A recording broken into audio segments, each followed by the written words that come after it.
Leonard Fried è uno dei più grandi fotografi del Novecento americano che ha segnato una particolare stagione, in particolare gli anni 50-60, mostrando una serie di foto in bianco e nero come quelle che qui vediamo. E abbiamo la fortuna di avere da New York un corpus di oltre 100 lavori che documentano un rapporto speciale, quello di Fried con l'Italia. Lui, membro della grande agenzia Magnum, forse la più grande agenzia fotografica del Novecento, ha girato vari paesi del mondo, ma con l'Italia ha avuto un rapporto particolare e proprio da queste immagini qui che noi vediamo documentano l'inizio di questo rapporto, perché sono girate a Little Italy, il quartiere italiano a New York, e vedendo l'umanità di queste persone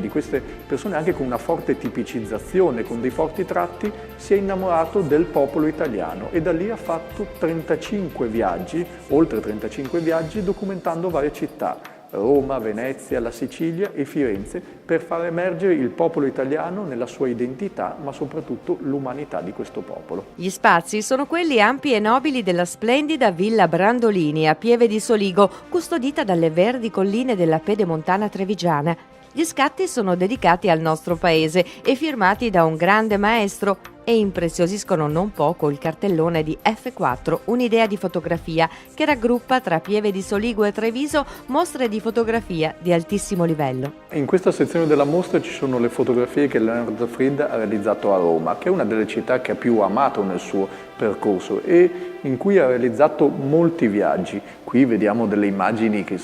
parlano da sé, sono immagini del Vaticano, che mostrano anche un po' dei luoghi comuni di Roma con questi pretini quasi folcloristiche, ma qui vediamo uno dei grandi aspetti di Fried. Fried amava, diceva l'autore, rappresentare il tempo e in Italia lo trovava benissimo perché il tempo è incarnato in queste immagini che sono presente ma anche passato, che sembrano sospese nel tempo e sono così suggestive perché Fried non amava raccontare dei fatti, non amava raccontare la cronaca, ma amava raccontare le emozioni e le atmosfere e mi sembra che il nostro paese qui emerga in tutta la sua forza e in tutta la sua magia. Alla Casa dei Carraresi, sguardi sul tempo, percorsi nella fotografia d'autore, mette in mostra oltre 240 capolavori della fotografia moderna e contemporanea, dalla metà dell'Ottocento a oggi. È un percorso che appunto analizza gli esordi del mezzo, passa per le avanguardie, dal futurismo al surrealismo al dadaismo, passa per i grandi nomi del reportage, pensiamo a Robert Capa, Cartier-Bresson, Doisneau,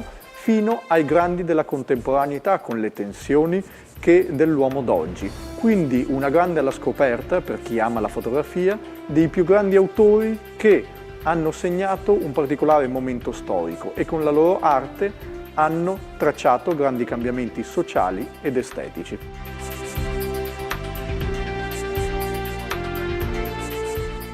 Una parte cospicua delle mostre è dedicata alle avanguardie storiche, cioè a quei movimenti che a inizio Novecento hanno rivoluzionato l'arte facendo entrare anche la fotografia nella modernità. Qui in questa sala abbiamo un nucleo di lavori dedicati al surrealismo, questa corrente nata dal genio di Breton che mise al centro della rappresentazione artistica l'inconscio, i sogni e sono un ottimo esempio le opere di Kertész alle mie spalle, due opere che non mirano a rappresentare, a narrare, ma a rappresentare e creare in libertà, come in questi nudi che fondono corpi a sogni. Tra le sale sono tanti gli scatti che riportano a momenti significativi della storia mondiale.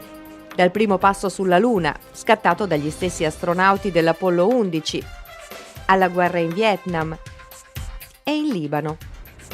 E poi le pose che hanno fatto la storia della moda e le foto che documentano la dolce vita. Da Fellini alle provocazioni di Aike Nanà, arrogantino. Ricordi di un'Italia che non c'è più, ma che rivivono intatti grazie alla magia del bianco e nero.